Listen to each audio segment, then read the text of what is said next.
शिक्षक बंधू भगिनींनो, सप्रेम नमस्कार.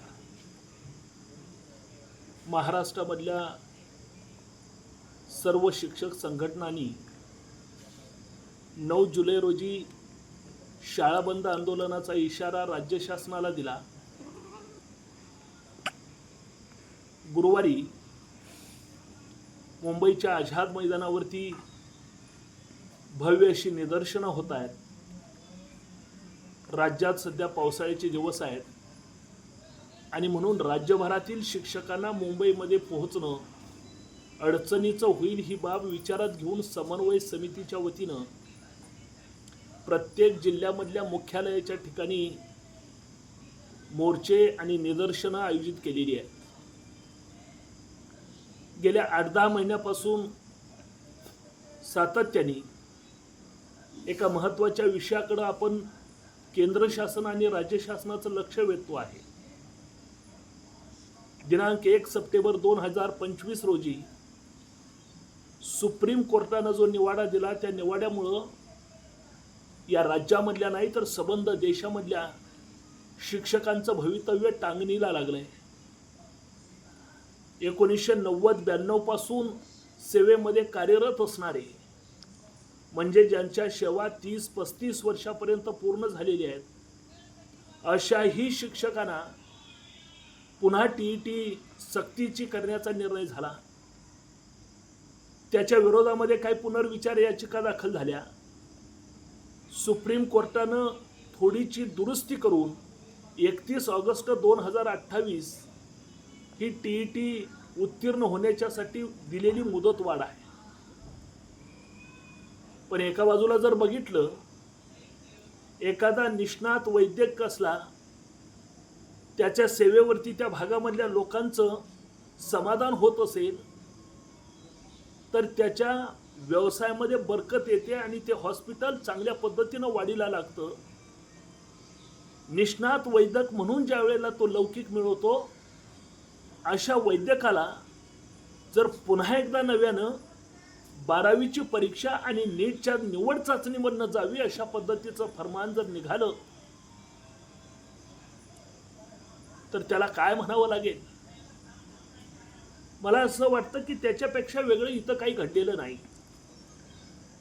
जो आमचा प्राथमिक शिक्षक इयत्ता 1ली ते 8वी पर्यंतच्या विद्यार्थ्यांना ज्ञानदान करण्याचं काम करतो, एवढ्या दीर्घ कालावधीमध्ये परिस्थितीचं व्यवस्थापन करत असताना त्याचं ज्ञान, त्याचा अनुभव, त्याचं कौशल्य, त्याची शैक्षणिक तंत्र, वेगवेगळ्या शिक्षण क्षेत्रामध्ये निर्माण होणाऱ्या समस्या, या सगळ्या गोष्टीचा अनुभव एका बाजूला आहे आणि दुसऱ्या बाजूला मात्र टीईटीच्या परीक्षेमध्ये राज्य लोकसेवा आयोगाच्या वेगवेगळ्या वर्ग 1 पदाच्या ज्या पोस्ट असतात त्याच्यासाठी जी परीक्षा घेतली जाते त्या धर्तीवरती जर या शिक्षकांना प्रश्न विचारले गेले तर या प्रवाहापासून बाजूला गेलेल्या लोकांच्या शैक्षणिक अनुभवाचा कुठेही विचार न करता त्यांना या स्पर्धा परीक्षेमध्ये ढकललं जात आहे. राज्य लोकसेवा आयोगाची परीक्षा असू द्या, UPSCची परीक्षा असू द्या, या परीक्षेच्या माध्यमातून तरुणाईंना नोकरीची संधी मिळते. पण ही जी टीईटी नावाची एकमेव परीक्षा अशी आहे की सेवेमध्ये असलेल्या लोकांना घरचा रस्ता दाखवण्याच्यासाठी ही परीक्षा घेतली जाते आहे. आणि म्हणून गेल्या 8-10 महिन्याच्या कालावधीमध्ये सातत्यानं या देशामध्ये संसदेचं प्रतिनिधित्व करणाऱ्या अनेक खासदार महोदयांच्या पर्यंत आपण एक मागणी घेऊन सातत्यानं गेलो. ती मागणी अशी आहे, RTE 2009 मधल्या कलम 23 मध्ये दुरुस्ती करावी आणि NCTEच्या अधिसूचनेमध्ये बदल करावा अशा पद्धतीची मागणी आपण सातत्यानं लावून धरली. गुजरातमधल्या प्रल्हाद पटेल यांच्यापासून महाराष्ट्रामधल्या धैर्यशील माने यांच्यापर्यंत जवळपास 167 खासदारांनी पत्रव्यवहार करून केंद्रीय शिक्षण मंत्र्यांना निवेदन देऊन आणि संसदेमध्ये प्रश्न उपस्थित करून याच्यासाठीची मागणी लावून धरली, पण आजही शासन या मागणीकडं दुर्लक्ष सातत्यानं करताना दिसत आहे. राज्याच्या पातळीवरती देखील महाराष्ट्रामधल्या वेगवेगळ्या मतदारसंघाचं प्रतिनिधित्व करणाऱ्या विधिमंडळाच्या सदस्यांच्या पर्यंत देखील सातत्यानं आपण ही मागणी लावून धरली आणि शासनाला विनंती केली की महाराष्ट्र सरकारनं पुनर्विचार याचिका दाखल केली पाहिजे. पण त्याही पातळीवरती आम्हाला अपयश आणि निराशा आले.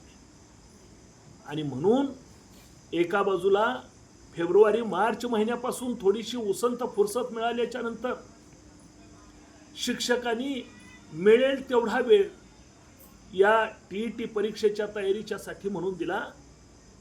आणि दुर्दैव बघा, एका बाजूला नीट पेपर फुटीची चर्चा, दुसऱ्या बाजूला खासदार आमदार फुटीची चर्चा, तिसऱ्या बाजूला मे आणि जून महिन्यामध्ये पूर्णपणे दुष्काळाचं सावट अशा परिस्थितीमध्ये ढगफुटी व्हावी अशी अपेक्षा करत असताना टीईटीचा पेपर फुटला आणि 3-4 महिने अखंड मेहनत घेतलेल्या शिक्षकांच्या आशा आकांक्षावरती पाणी फेरण्याचं काम या ठिकाणी घडलं. परीक्षा पुढे होतील, पण आता या 1-2 महिन्याच्या कालावधीमध्ये एका बाजूला नवीन शैक्षणिक वर्ष सुरू झालंय, दुसऱ्या बाजूला शिक्षकांच्या वरती अशैक्षणिक स्वरूपाची कामं लादली जाऊ नयेत याच्यासाठी सातत्यानं आग्रहाची आणि अट्टहासाची भूमिका आपण घेत असताना शासन करते वारंवार सरकारी बाबूंनी लिहून दिलेलं उत्तर वाचून दाखवतात. जनगणना, प्रत्यक्ष निवडणुकीचं काम आणि राष्ट्रीय आपत्ती वगळता एकही अशैक्षणिक काम शिक्षकांच्या वरती लादलं जाणार नाही, हे गुळगुळीत झालेलं उत्तर आम्ही अनेक वेळेला ऐकलं. निवडणुका तर कोणकोणत्या, लोकसभा आणि विधानसभेच्या नाही तर अगदी ग्रामपंचायतीपासून लोकसभेपर्यंतच्या सगळ्या निवडणुकांना शिक्षकांच्या वरतीच ही जबाबदारी टाकली जाते. नव्हे, मोठमोठ्या सहकारी संस्थांच्या निवडणुकांचं पान देखील शिक्षकांच्या शिवाय हलत नाही. हे कमी होतं की काय, म्हणून BLO म्हणून देखील शिक्षकांच्या वरती जबाबदाऱ्या टाकल्या गेल्या. अलीकडच्या 2-3 वर्षामधल्या या कामाचं स्वरूप जर बघितलं तर याच्यासाठी पूर्ण वेळ कर्मचाऱ्याची आवश्यकता आहे अशी वस्तुस्थिती असताना आज महाराष्ट्रामध्ये SIR ची मोहीम सुरू झालेली आहे. कामाचं स्वरूप, त्याची व्याप्ती, त्याला द्यावा लागणारा वेळ, प्रत्येक घर आणि प्रत्येक मतदारापर्यंत पोहोचत असताना शाळेचं व्यवस्थापन कसं करायचं, विद्यार्थ्यांच्या गुणवत्तेच्यासाठी म्हणून काम कसं करायचं आणि दुसऱ्या बाजूला ठरवून दिलेल्या मुदतीमध्ये काम करत असताना किंबहुना प्रत्येक दिवसासाठी ठरवून दिलेलं टार्गेट पूर्ण करत असताना शिक्षकांना तारेवरची कसरत करावी लागते आहे. दुसऱ्या बाजूला महसूल यंत्रणेमधली अनेक जबाबदार अधिकाराची मंडळी एकाला मारा आणि हजारोंना भयभीत करा हे गर्दीचं मानसशास्त्र ओळखून मग ती प्रशिक्षणं असतील किंवा दैनंदिन कामाचा आढावा घेण्याचं काम असेल, अशा प्रत्येक वेळेला शिक्षक हा जणू आपल्या घरचा गुलाम आहे अशा पद्धतीची वागणूक सातत्यानं दिली जाते आहे. कोकणामधल्या देवगडमध्ये या BLOच्या प्रशिक्षणाच्या दरम्यान एक अनुचित घटना घडली. तिथल्या प्रांताधिकाऱ्यांनी आमच्या एका शिक्षक बांधवानं अल्प सुट्टीची मागणी केल्याच्या नंतर चुकीचा शब्दप्रयोग वापरला. त्याचे पडसाद संबंध महाराष्ट्रामध्ये उमटले आणि महाराष्ट्रामधल्या शिक्षक संवर्गाने दाखवून दिलं की आम्ही गप्प आहोत, तिथवर गप्प आहोत, आम्हाला कर्तव्याची जाणीव आहे, पण आमच्याकडनं काम करून घेण्याची देखील एक पद्धत असली पाहिजे अशा पद्धतीची भूमिका आपण लावून धरली. आणि म्हणून आता हे नवीन शैक्षणिक सत्र सुरू झालेलं असताना या BLOच्या कामामुळं संपूर्ण शिक्षक समुदाय काळवंडला अशा पद्धतीची परिस्थिती आहे. एका बाजूला या 2 घटना घडत असताना याच दरम्यानच्या कालावधीमध्ये 14 मे 2026ला मान्य शिक्षण संचालकांनी राज्यामधल्या सगळ्या जिल्हा परिषदांना पत्र दिलं आणि या पत्रानुसार 1 सप्टेंबर 2025 पूर्वी TET उत्तीर्ण झालेल्या शिक्षकांना विस्तार अधिकारी, केंद्र प्रमुख आणि मुख्याध्यापक म्हणून पदोन्नती द्यावी अशा पद्धतीचे आदेश निर्गत केले. याचा परिणाम असा झाला 25-30 वर्ष ज्यांनी शिक्षण क्षेत्रामध्ये काम केलं, नैसर्गिक न्यायानं पदोन्नती त्यांच्या पुढ्यामध्ये वाढून ठेवलेली असताना सुप्रीम कोर्टाचा निकाल एका बाजूला टीईटी उत्तीर्ण व्हावी अशा पद्धतीचा आग्रह धरतो आणि दुसऱ्या बाजूला गत वर्षी जी टीईटीची परीक्षा झाली आणि ज्याचे निकाल फेब्रुवारी 2026 मध्ये आले, अशा आज घडीला टीईटी उत्तीर्ण असणाऱ्या सेवाज्येष्ठ शिक्षकांना देखील पूर्णपणानं पदोन्नतीपासून वंचित ठेवण्याचं धोरण संबंध महाराष्ट्रामध्ये आखलं जात आहे. आणि म्हणून इतके दिवस सेवा केल्याच्या नंतर आमच्या वाट्याला नेमकं काय येतंय, ही एक अस्वस्थता सगळ्यांच्या मनामध्ये निर्माण झाली. शिक्षक मित्रांनो, आपल्याला आठवत असेल की सोलापूर जिल्हा परिषदेच्या वतीनं 3 वर्षापूर्वी जी मुख्याध्यापकाची पदोन्नती झाली ती 29 मेला झालेली होती. 30 आणि 31 मेला शिक्षक शाळावरती रुजू झाले. त्याच्यामधले असंख्य शिक्षक असे होते की त्यांच्या सेवानिवृत्तीची तारीख 31 मे होती. 2 दिवसासाठी का होईना मुख्याध्यापकाचं पद त्या संबंधित शिक्षकाच्या नशिबी आलं आणि सेवानिवृत्त होत असताना याचसाठी केला होता टहास, शेवटचा दिस गोड व्हावा अशा पद्धतीनं त्यांच्या वाट्याला एक पदोन्नती मिळालेली होती. पण आज या 14 मे 2026च्या परिपत्रकामुळं शिक्षकांना पदोन्नतीपासून देखील वंचित ठेवलं जात आहे.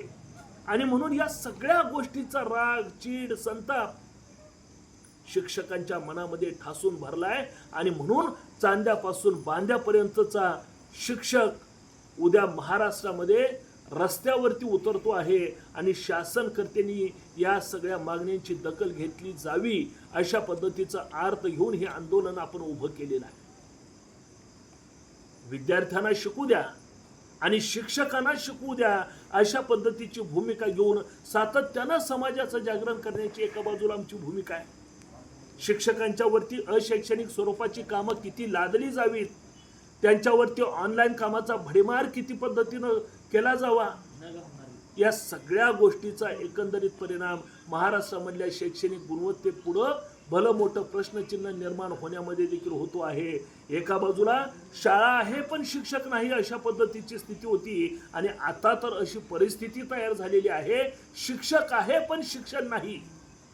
आणि म्हणून या सगळ्या गोष्टीला कारणीभूत असणारी जी व्यवस्था आहे ती व्यवस्था कान आणि डोळे उघडे ठेवून हे सगळं वास्तव कधी बघणार हा प्रश्न देखील या निमित्ताने निर्माण झाला.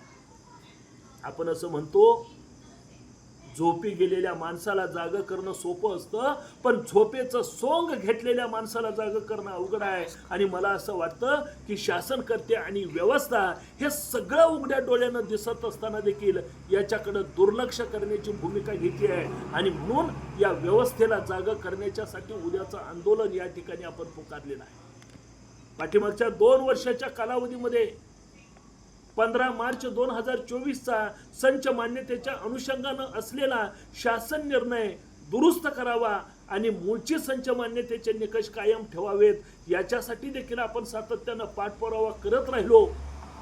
त्याच्यामध्ये माध्यमिकच्या स्तरावरती काही बदल झाले, पण प्राथमिक शाळा ज्या ठिकाणी वरिष्ठ प्राथमिक शाळा आहेत त्या ठिकाणचे संच मान्यतेचे निकष हे बदलायला तयार नाहीत. या सगळ्या गोष्टीचा एकंदरीत आढावा जर घेतला तर या शाळा टिकवायच्या आहेत की या शाळा बंद पाडायच्या आहेत अशा पद्धतीची एक परिस्थिती निर्माण झालेली आहे.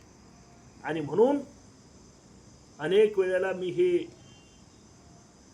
आपल्या लक्षात आणून देतो आहे की महापुरुषांच्या पुण्याईनं जातीभेद आणि लिंगभेदाची दरी गळून पडली आणि शिक्षणाच्या प्रचार आणि प्रसारामुळं शिक्षणाची गंगा गोरगरिबांच्या झोपडीपर्यंत जाऊन पोहोचली. परिवर्तनाचं हे चक्र एका बाजूला फिरत असताना हे चक्र पुन्हा उलट्या दिशेनं फिरत आहे. ज्याच्या खिशामध्ये पैसा आहे त्यांच्याच मुलांनी शिकावं आणि गोरगरिबांनी मात्र सरकारी शाळांमध्ये शिकवून आपल्या मुलांचं धडभलं होणार नाही, त्याच्यापेक्षा त्याला कौटुंबिक जबाबदाऱ्या लवकर टाकाव्यात अशा मानसिकतेमध्ये यावं अशा पद्धतीचं हे चक्र या ठिकाणी फिरवलं जात आहे. आणि म्हणून शिक्षण क्षेत्रामध्ये निर्माण झालेली ही अनागोंदी, हा गोंधळ कुठंतरी थांबवण्याची निश्चितपणानं आवश्यकता आहे.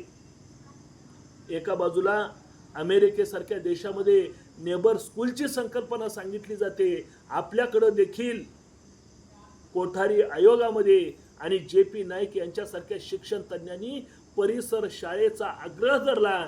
एकाच परिसरामध्ये धनदांडगे असतील किंवा सर्वसामान्यांची मुलं असतील ती एकाच सरकारी शाळेमध्ये शिकली पाहिजेत अशा पद्धतीची भूमिका घेतली. लगतच्या नेपाळसारख्या देशामध्ये देखील अशा पद्धतीच्या व्यवस्था होत असताना दुसऱ्या बाजूला आमच्या देशामधल्या मात्र स्थानिक स्वराज्य संस्थांच्या शाळा, सरकारी शाळा बंद पाडण्याचं कारस्थान पद्धतशीरपणानं सुरू आहे. आणि म्हणून शिक्षण व्यवस्थेमधले घटक या नात्यानं तुम्हाला आणि मला अत्यंत जागरूक होऊन आम्ही ज्या गोरगरिबांच्या झोपडीमधनं आज सुशिक्षित, सुजाण आणि पांढरपेशी झालो, त्या गरिबांचं शिक्षण वाचवण्याचा हा जो लढा आहे तो लढा यशस्वी करण्याची देखील जबाबदारी आणि भूमिका आपल्याला निश्चितपणानं घ्यावी लागणार आहे. या आंदोलनाच्या निमित्तानं मला आपल्याला विनंती करायची आहे की महाराष्ट्रामधल्या शिक्षकांचं नेतृत्व, प्रतिनिधित्व करणाऱ्या अनेक संघटना याच्यामध्ये एकवटलेल्या आहेत.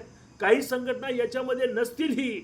कोण कुठल्या संघटनेचं प्रतिनिधित्व करतो, कोण कुठल्या संघटनेबरोबर आजवर काम करतोय याच्या पलीकडे जाऊन आमच्या रोजीरोटीचा प्रश्न निर्माण झालेला असताना, आमच्या नैसर्गिक हक्काची पदोन्नती डावलली जात असताना, SIR सारख्या भूमिकामुळं शिक्षकांचं मानसिक स्वास्थ्य खच्चीकरण होत असताना आम्हाला गप्प बसून चालणार नाही.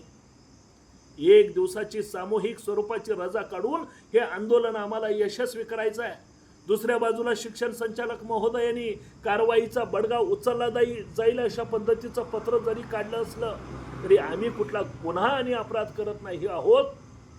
आम्ही गोरगरीब विद्यार्थ्यांचं शिक्षण वाचवण्याच्यासाठी लढा म्हणून एक दिवस सामूहिक रजा काढतोय. विद्यार्थ्यांच्या गुणवत्तेची इतकीच जर आपल्याला काळजी असेल तर 1 महिना SIRच्या कामासाठी कार्यमुक्त करण्याचे आदेश करणारी देखील हीच व्यवस्था आहे. याचा देखील समाजानं कुठंतरी विचार केला पाहिजे. आणि म्हणून मला असं वाटतं की एक दिवस विद्यार्थ्यांचं शैक्षणिक नुकसान होत असेल तर एखाद्या सुट्टीच्या दिवशी ते भरून काढायला देखील आम्ही पुढं मागं बघणार नाही, किंबहुना ते भरून काढू अशा पद्धतीची ग्वाही या निमित्तानं मला आपल्याला द्यायची आहे. पण हे सगळं करत असताना माझं 1 दिवसाचं SIRचं काम कसं होईल? मी 1 दिवसाची रजा घेतली तर माझ्यावरती कुठली कारवाई प्रस्तावित होईल का? एखाद्या दिवसाचा माझा पगार कपात होईल का?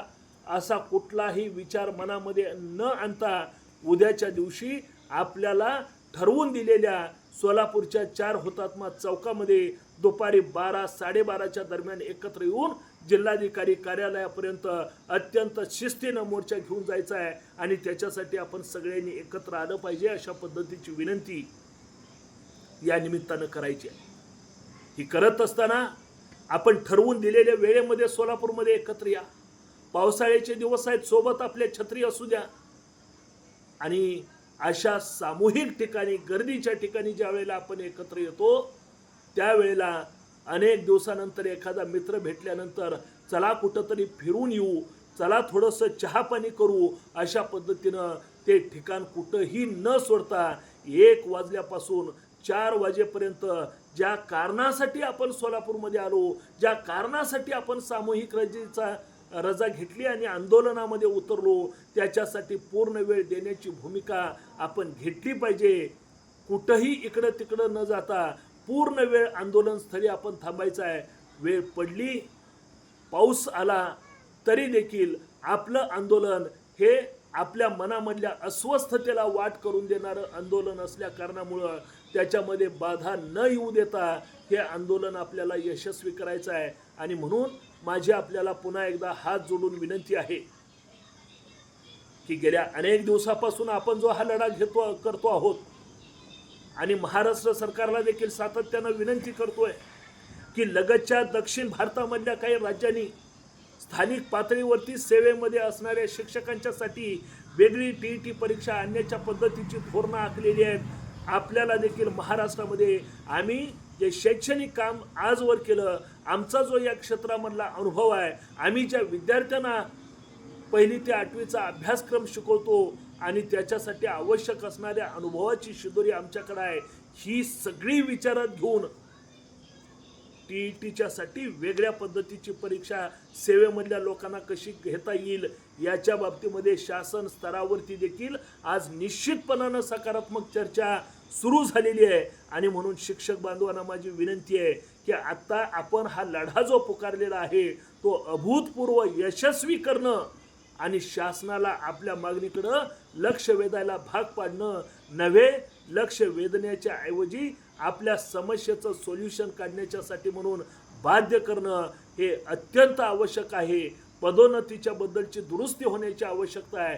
15 मार्च 2024चा शासन निर्णय मागं घेतला पाहिजे, याच्यासाठी देखील हा आपला लढा आहे. आणि सरसगट मूळची जुनी पेन्शन योजना लागू करावी या मर्यादित विषयाच्यासाठीचं हे आंदोलन यशस्वी करण्यासाठी कुणाच्या निमंत्रणाची, कुणाची गाडी निघण्याची, कुणीतरी चल म्हणण्याची वाट न बघता माझं स्वतःचं काम आहे आणि मी ह्या आंदोलनात उतरतोय ते माझ्या भविष्यासाठी उतरतोय. अशा पद्धतीची खुणगाठ आपण सगळ्यांनी मनामध्ये बांधावी आणि बरोबर 12:30 वाजता 4 हुतात्मा चौक परिसर सोलापूर या ठिकाणाहून निघणाऱ्या मोर्चासाठी आपण सहभागी व्हावं अशी विनंती करतो आणि थांबतो. धन्यवाद.